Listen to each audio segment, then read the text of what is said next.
So here they come.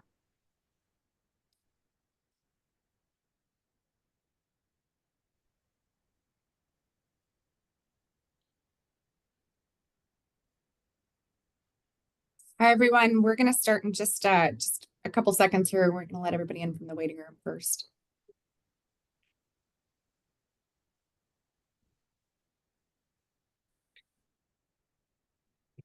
Okay, I think we can go ahead and get started. Looks like everyone is in. Welcome to our roundtable call. So as you may see from the screen, this is going to look a little bit different. We communicated it as well, but we're changing the roundtables from the format that we've had for the last 2 years, which were really all about supporting the grant program, the federal grant programs.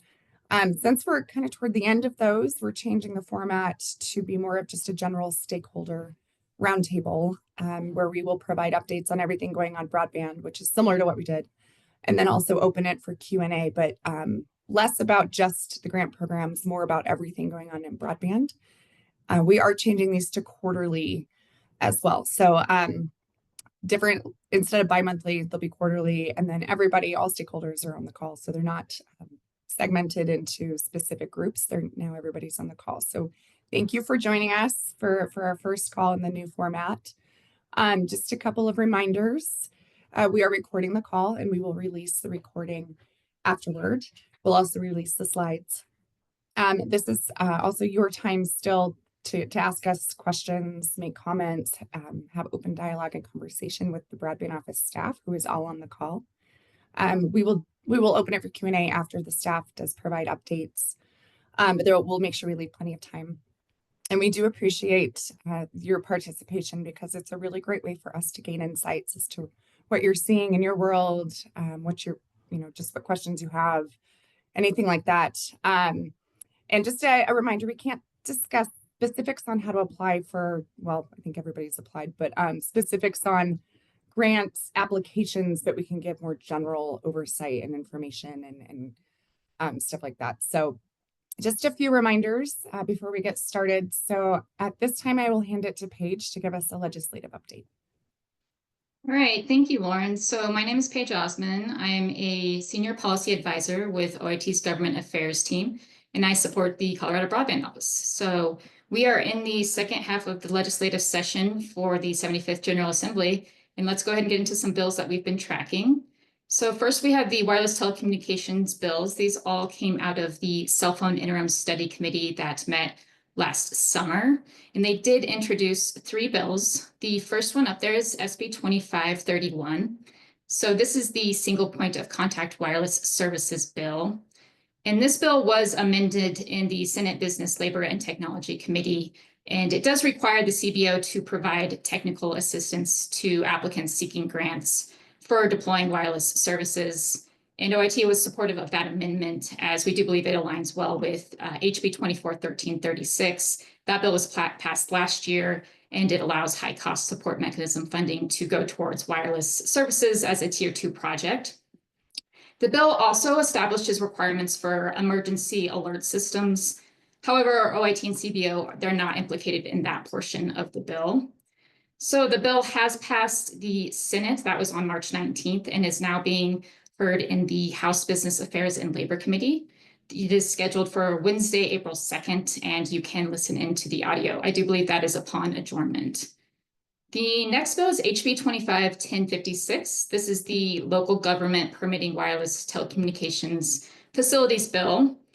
And what this bill does is it essentially creates a shot clock for local governments to either approve or deny an application for wireless services. And then there was an amendment that was passed in the Senate on March 18th.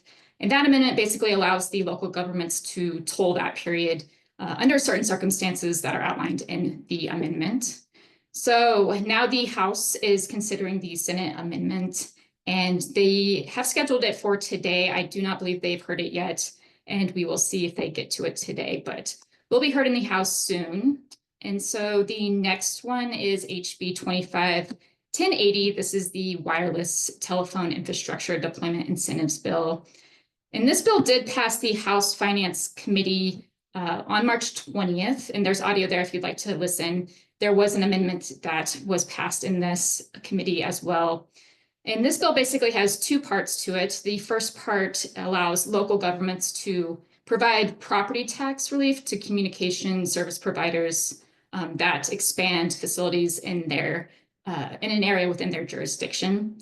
And then the second part of the bill relates to what is known as the sales tax refund for rural broadband service providers. And the amendment that was passed in the House Finance does amend the legislative declaration for the sales and use tax refund. So specifically, they were trying to ease the administrative burden on communication providers that apply for that refund. And the amendment does alleviate the fiscal impact for this bill, so there's no appropriation required. So that bill did pass House Finance and is scheduled for House floor work today. Again, we will see if they get to it, but will be heard in the House soon. And as we're continuing to see, bills are being met with challenges due to the budget constraints of this year. So we'll continue to track and monitor these bills as they make their way through the session. And next slide, please. So for legislative next steps, we have two remaining broadband legislative stakeholder calls. One on Thursday, April 10th at 1 p.m. and Thursday, April 24th at 1 p.m. Please make sure you register for these in advance. And then we have the Joint Technology Committee. This is OIT's oversight committee, and they are continuing to meet weekly on Wednesdays at 8 a.m. They will also meet after the session has adjourned. They are a year-round committee. I'm not sure about their schedule then, but we'll keep you posted on when we know that. And then the CBO is planning to present to the Joint Technology Committee likely next month, but we will let you know when it is officially calendared. And you can listen into the audio on that as well. And then the General Assembly adjourns on Wednesday, May 7th. And just to note that while the General Assembly is in session, the governor does have 10 days to sign, veto, or allow the bill to become law without his signature. And then once the General Assembly does adjourn, the governor has 30 days to act on the bill. And then regarding effective dates, so unless the bill states an effective date in the bill will become effective 90 days after adjournment. So that date would be Wednesday, August 6, 2025. And those are the legislative updates I have. So thank you. And I'm turning it over to Brandy.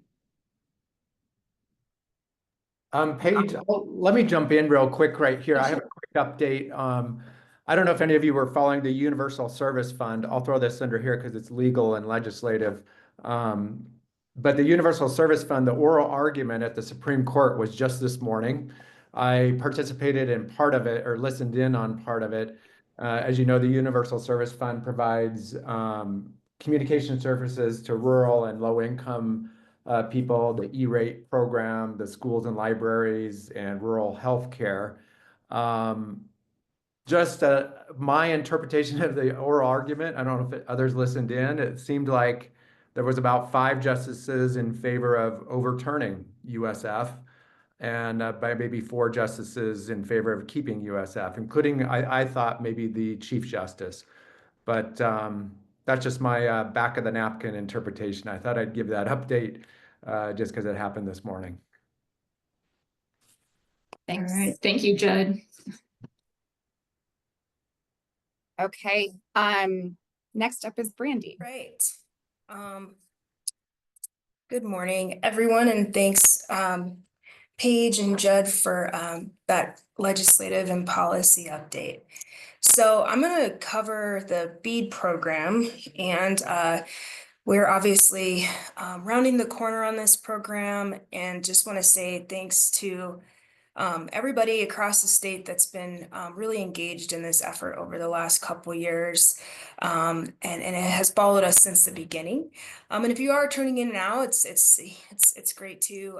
We still have some work to do on the BEAD program, but we've made a lot of progress and we're almost finished. So I'll go ahead and go ahead to the next slide and jump right in. So I want to highlight here our round 2 application. We did a summary online and obviously at our stakeholder call last time on the round 1 results.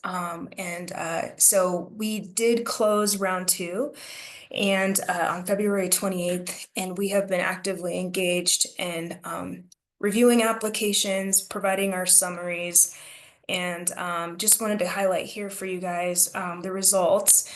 We haven't made preliminary awards yet or reached out to anybody on their applications in terms of what the status is. We are working on curing right now. So, but just to give you a snapshot, we had really great participation in round 2. Again, appreciate all the feedback that everybody gave us to make round 2 a better round. I know round 1 was great as well, but obviously removing some of the programmatic barriers that maybe sidelined a few people. So we appreciate that feedback, and we always try to incorporate it to the extent that we can. Obviously, the federal programs are very prescriptive. But we received applications for up to for service for 94,000, just over 94,000 of the 104,000 locations that were eligible for round 1. So that's a really great showing. 60,000 of those were unserved locations, roughly 34,000 were underserved. So again, in this program, we prioritize the unserved first, and then underserved, and then community care institutions and so forth. We have pretty good numbers. Again, we don't have enough money to serve everything, so we're gonna really sharpen our pencils again on this round. The broadband office is a technology neutral office, and so we are seeing the results of that in our program. We have a lot of diverse technology proposed for round 2. So for round 2, we had 67 applications that were priority, which was fiber-based technology. And then we had 29 applications that were either fixed wireless or satellite.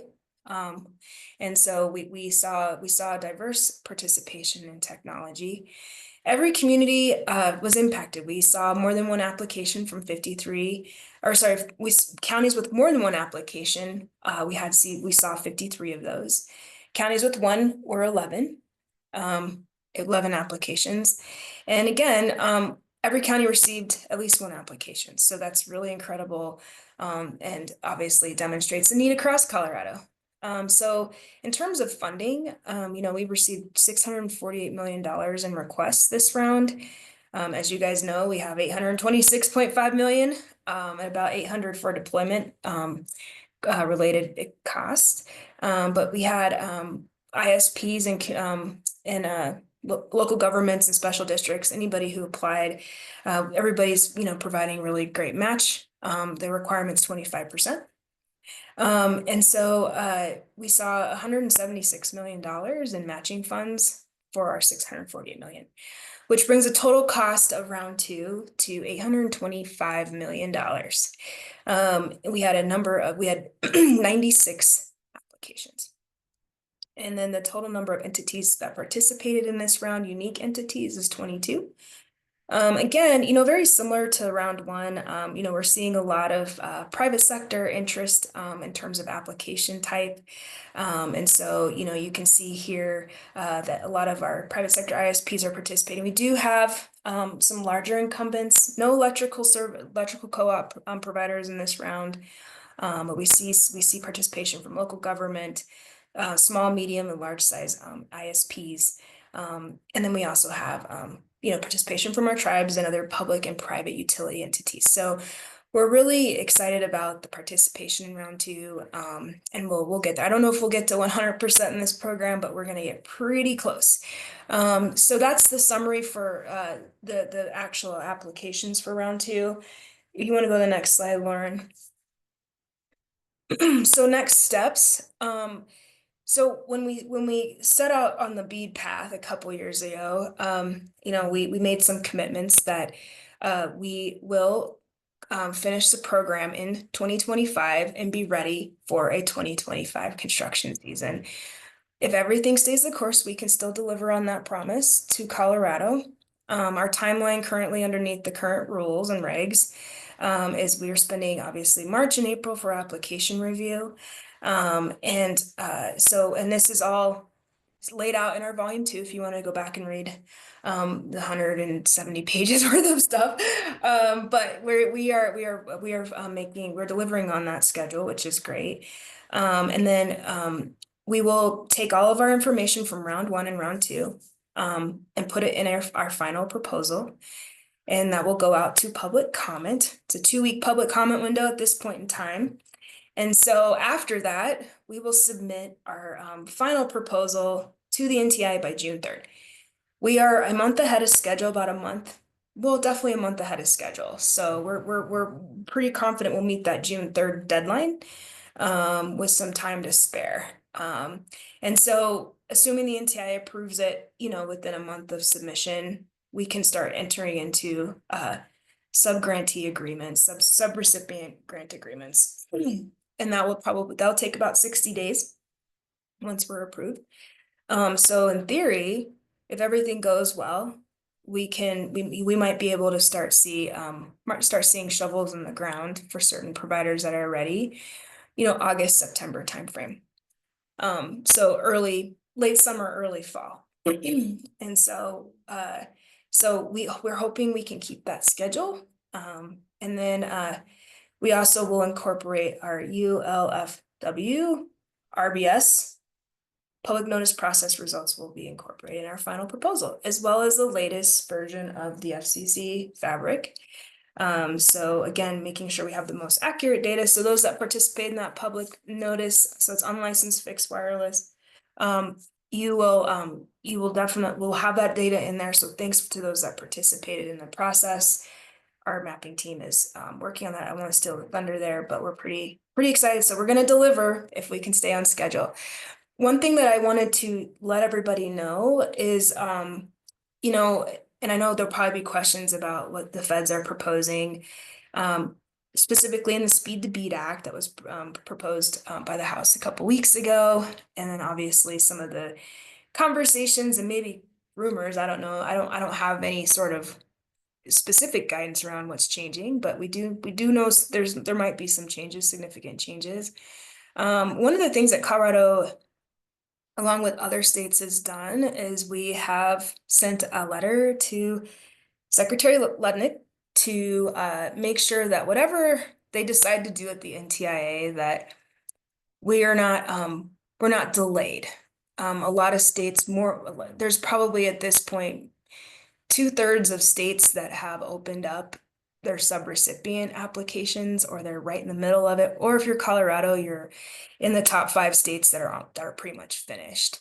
And so we're asking to make sure that we don't have to start over or delay our ability to make those awards. And so we sent the letter yesterday, and keeping our fingers crossed that we can stay the course, because if there are any changes that would require the state of Colorado, amongst every other state and territory that has an application open, if there are changes that require us to start over, we're adding 2 more years to this program.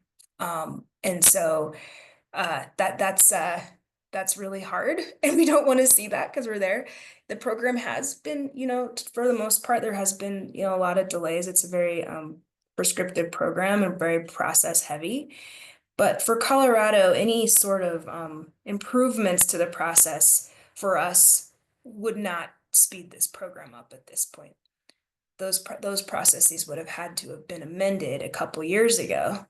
And so we're pretty much at the finish line on this. And so anything that we'd want to see from the feds in terms of speeding up the process has pretty much, it's past us at this point.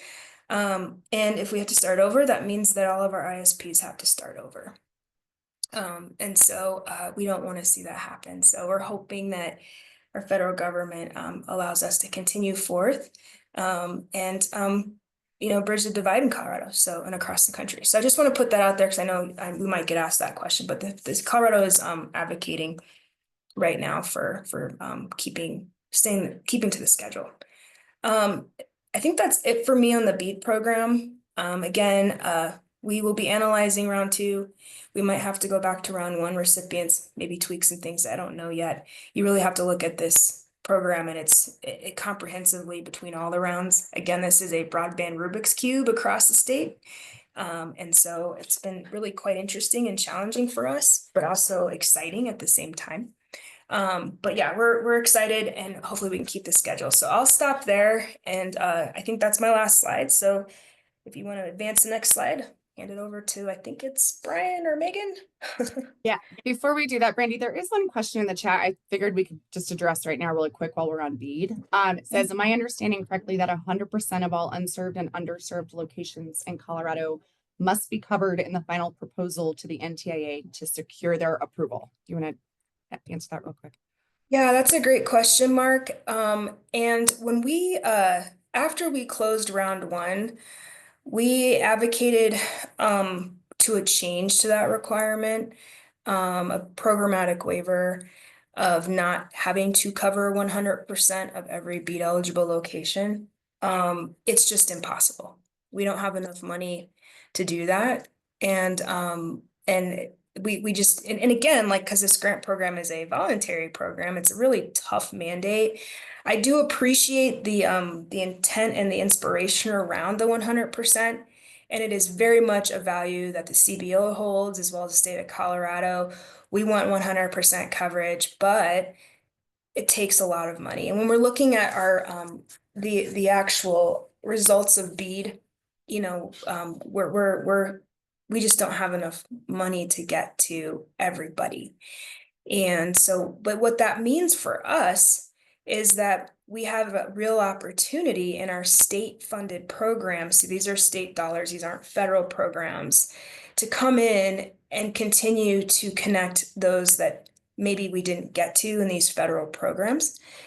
So we will get to 100%. It just isn't going to necessarily be with these funds. We will get really, really close though.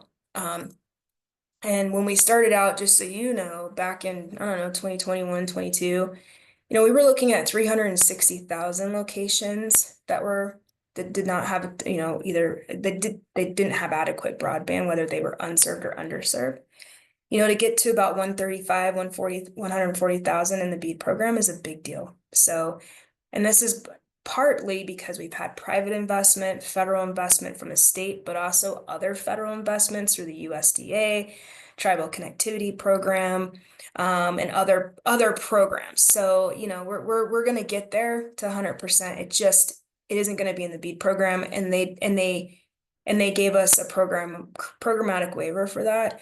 And I will tell you, at this point, from the final proposals that have been submitted, there hasn't been a state that has gotten to 100% of unserved and underserved. So it's just the reality of these programs, but we're getting pretty close.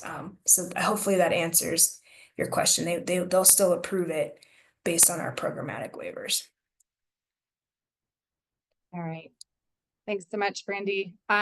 We'll move on to our next presenter, Melanie. Melanie, go ahead. Oh, sorry, Megan, you had your hand up. Did you have something to add to that? Yeah, I wanted to just add a little bit onto Brandy's answer. So for our final proposal, we do have to account for 100% of the unserved locations. And when I say account for, that I'm using that term because we don't have to fund them necessarily. There are a number of reasons why we may not serve them.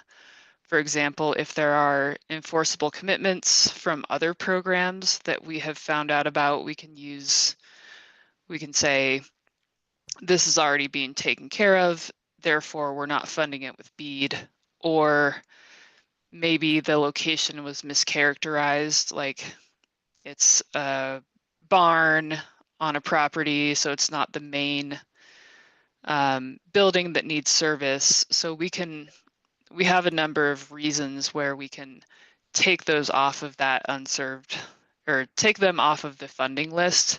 But we do have to make sure we account for all of those locations, whether it's funding them or understanding why they don't need to be funded. And then with the The other point I wanted to make is the funding won't all be fiber. So we're not reaching 100% with fiber. We might be funding some reliable broadband services that are other last mile, like licensed fixed wireless. And then there's also the alternative technologies that we can use to reach the hardest to reach unserved locations. So I just wanted to add a little bit of extra context there. So thanks. Thanks, Megan, for that. Oh, there is another question in the chat too about the broadband ready. Yeah. Is it Katir? We can get you that. We still do that program, so we'll get you that information. All right. Okay, then we'll move on to Melanie now. Melanie, go ahead. Yeah, thanks, Lauren. I'm Melanie Coletti. For those of you who don't know me, I'm the Digital Empowerment and Digital Access and Empowerment Manager, actually. But yeah, I wanted to provide just a few really kind of brief updates on what we're up to. Very similar to BEAD, we're at this crux where we're actually getting to start implementing our program. So just like the BEAD program, our funding is coming from the IIJA, and it's via the Digital Equity Act.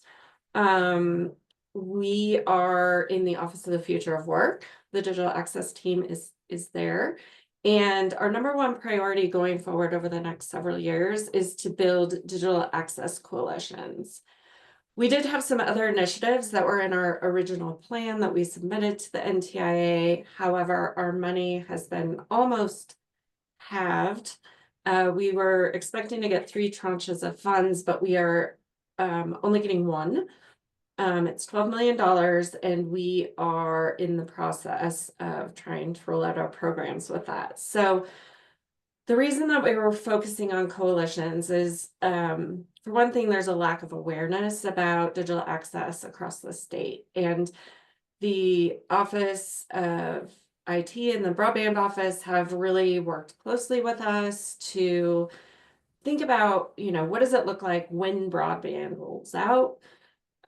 We still need to make sure that people are interested in connecting to the internet, B, that they have the devices that they need to connect to the internet, and then also that they have the digital skills that they need. And surprisingly, or not surprisingly, I don't know what y'all do in your daily lives, but there are a lot of people who don't have either one or more of those things going on for them. And so we feel like the coalitions will be a great way to do 3 things. One is advocacy. We want to make sure that communities themselves, as well as the state, understand what communities' specific needs are as far as digital access is concerned. We also want to align funding priorities. So if a community says, we have a high percentage of older adults in our community, and we don't have a space to teach classes, they can then specifically ask for whatever they need to teach classes for older adults in their community. So when they go to ask for money, they're asking for something specific with the data to back that up, and we'll support the coalitions in that. And then the other thing is, there are a lot of situations that we've identified where maybe 2 organizations in a community are doing very similar things, and there are likely lots of efficiencies that we're missing. And so even though we don't have the funding to pay for specific programs, we can get communities set up for success going forward, regardless of how much money we have available for them. So we are serving as like the backbone support for these coalitions. And in light of that, we want to make sure that we have some input from people across the state. And so we are convening a digital access coalition working group. We are looking for really diverse representation from lots of types of organizations and industries. In particular, and part of the reason I wanted to speak to you all, we would love to have any Colorado-based internet service providers who are interested in that community engagement piece of building these coalitions to participate. We are focusing on Colorado-based organizations or Colorado residents, just individuals, not necessarily representing any particular organization. And if you are interested, I would love, love, love for you to apply by April 2nd. There are lots of questions, but it is not a heavy lift. So please do apply if you're interested in providing input on how we roll out this coalition work. We'll also be working with CSU Extension. They'll be our one sub-awardee in this work. We'll have an interagency agreement with them and work together to make sure communities have what they need for success. Thanks. Thanks so much, Melanie. All right, now I'm going to hand it over to Brian Martin, who has lots of information. Go ahead, Brian. Thanks, everyone. Hi, everyone. Brian Martin, the Senior Manager for CBO. I'm going to go through a couple things, in particular CPF and Advanced Local, not Advanced Local first.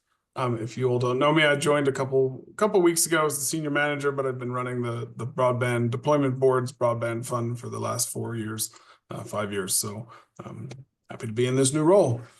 So just to give you a quick breakdown, Advanced Local is the newest version of what the Broadband Deployment Board was doing for the last, I would say, 5 to 10 years. This is initiated through HB 241336, which sunset the board. Thank you. I appreciate it. And gave us an opportunity at Colorado Broadband Office to devise a program we felt was a little more open to everyone to apply, and kind of gave some of the more the parts that the Broadband Deployment Board hadn't been focused on an opportunity to apply for state funds. So this is where we are now with Advanced Local, which is the short version of Advanced Local State Dollars, something like that. Lauren, I can't remember what it's called now, but Advanced Local and State Dollars, that's it. So just to give you a quick rundown, in November 2024, we launched a webinar. And whenever you receive a copy of these slides, you'll be able to click on these links, so you'll be able to access those. It took us about 6 months or so after the sunset of the Broadband Deployment Board to come up with a new draft of the program. So we held a webinar, we had slides for part of that, and then we posted for public comments the guidelines for the program and set an appeals policy in addition to the information that was found in the guidelines. So it gave us an opportunity to get that out to the public to have a look and see what they felt, and then provided some excellent comments to us. So I do want to thank everyone who participated in that and gave us an opportunity to step back and really make sure we were hitting the mark with this program. So yeah, thank you for that. So we took those comments into consideration, and then in December 2024, we were able to launch the guidelines and the appeals policy from our version as a final version.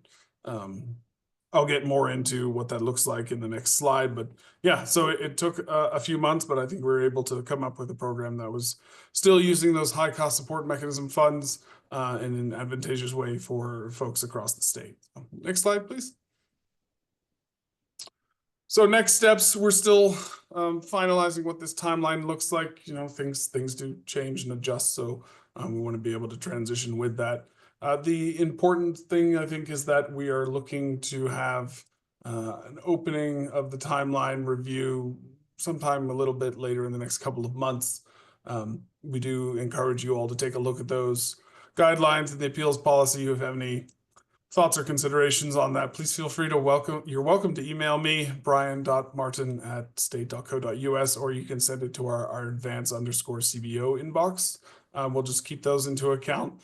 Ideally, the fun part of this Advanced Local program is that we'll be working with a Advanced Local work group to help us review and finalize the applications that are considered for funding. We are tending to open that up sometime in the summer of 2025. I'm giving you estimates right now. I don't have finalized dates, but one can be sure that we will send out notices through the listserv and publish those on our website to let folks know when that's open. We're currently gathering all of the forms and information we need to get that set up. So again, the anticipated application window will be sometime in the fall of 2020 to 25. Again, that's just making sure we have all of our ducks in a row, so to speak. There are considerations to open this up for public comment again. I don't have an absolute final answer on that yet, but I do want to let you all know we're still considering that. So, keep an eye on that through our listservs and let us know what you think. So, that's all I've got on that, but I'm happy to take questions.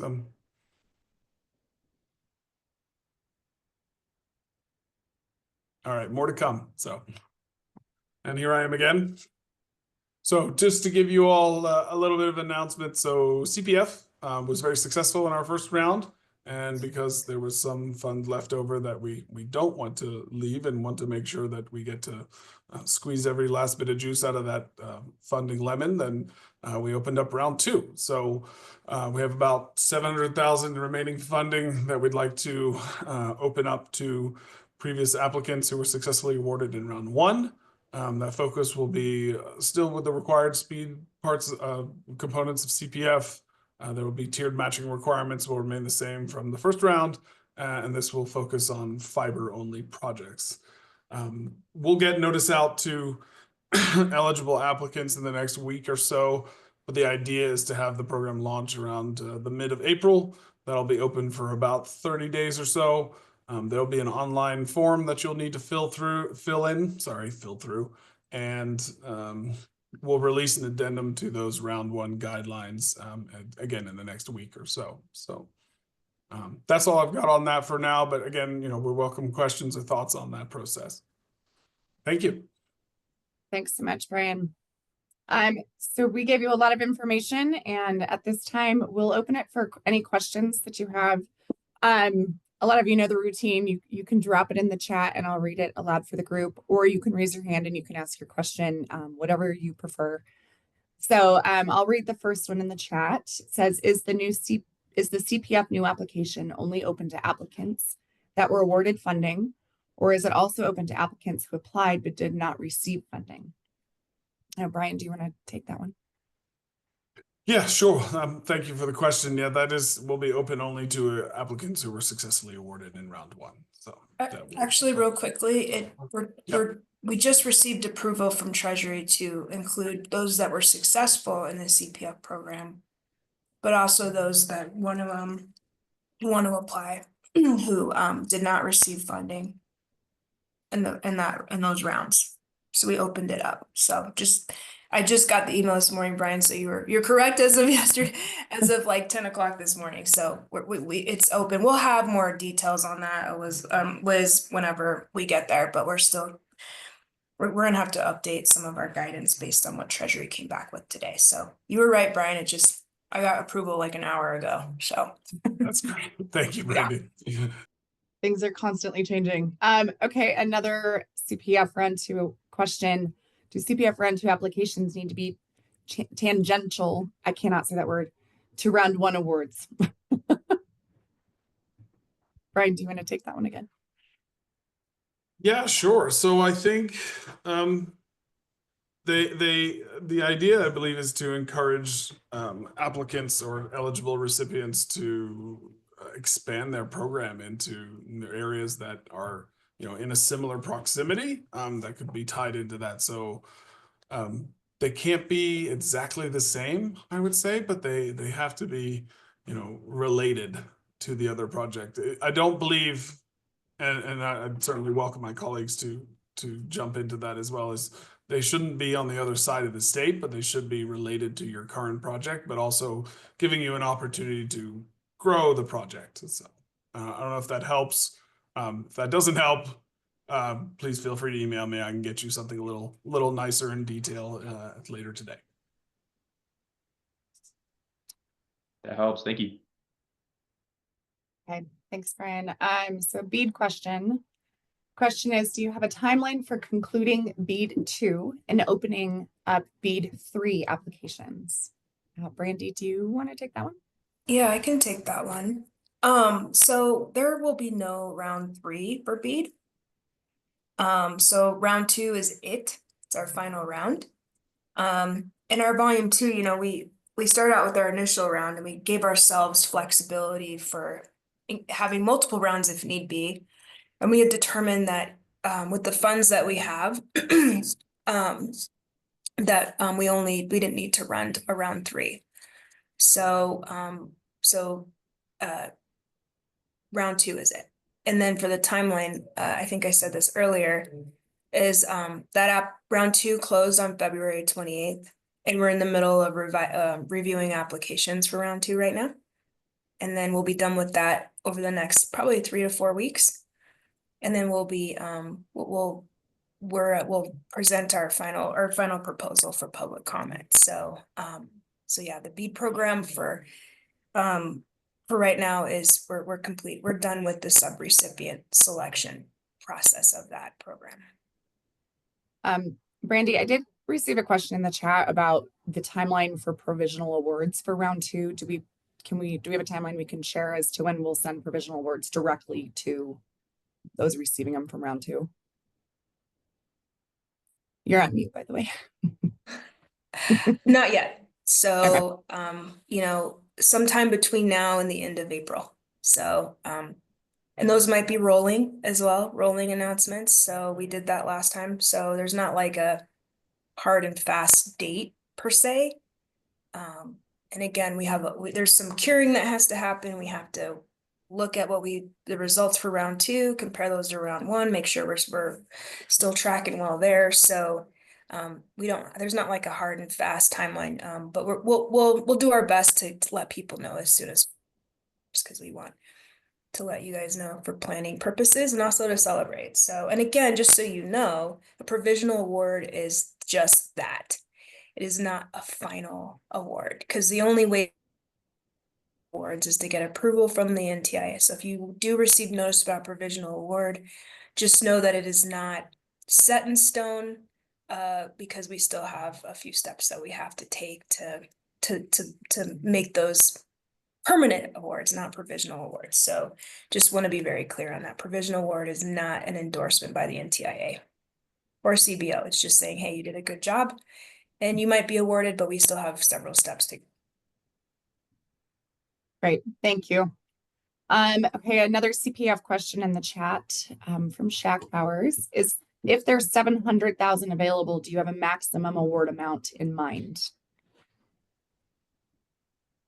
Brian? No. Sorry, go ahead, Brandy. No, we don't. Sorry, Brian. Okay, easy answer.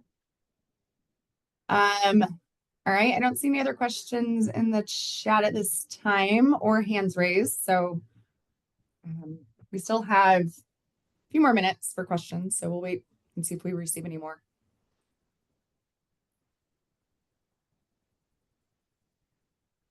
Okay, question in the chat. When will the awards become public info? Mark, I'm assuming you're referencing BEAD awards.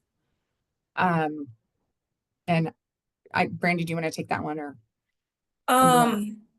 Yeah, so on the BEAD program, so we will include our preliminary awards in our final proposal that will be available for public comment.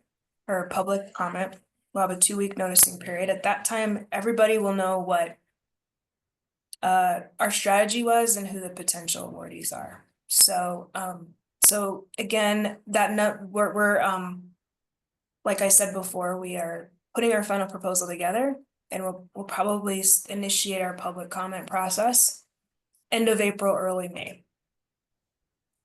And that's if everything stays on course. If things change federally, then we'll have to pivot and provide new timelines that will probably be later in the year. So hopefully we can stay the course.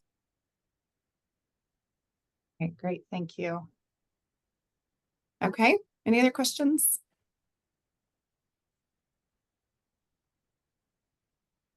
While we give it a minute, just in case someone's trying to feverishly type quickly in the chat, I'll just remind you of a couple of ways you can stay informed. We have a website that has all information about all of the advanced grant programs, so CPF, BEAD, and advanced local. You're welcome to email us suggestions or questions or comments or anything like that to the email. We do have a monthly newsletter, which is probably our main source of regular communication and information. We have a couple of social media accounts, and then we also have a CBO in the news page where we post and track the media coverage that either CBO receives or just general interesting and broadband information that we see going on in the landscape of broadband. So yeah, just a couple other ways you can stay informed, and also you can reach out to CBO anytime as well. So I do not see any other questions or hands raised, so I think we'll go ahead and just a little bit early, but thank you everybody for your questions and your participation. And hopefully you found this helpful. We find it helpful to hear from you. So thank you very much.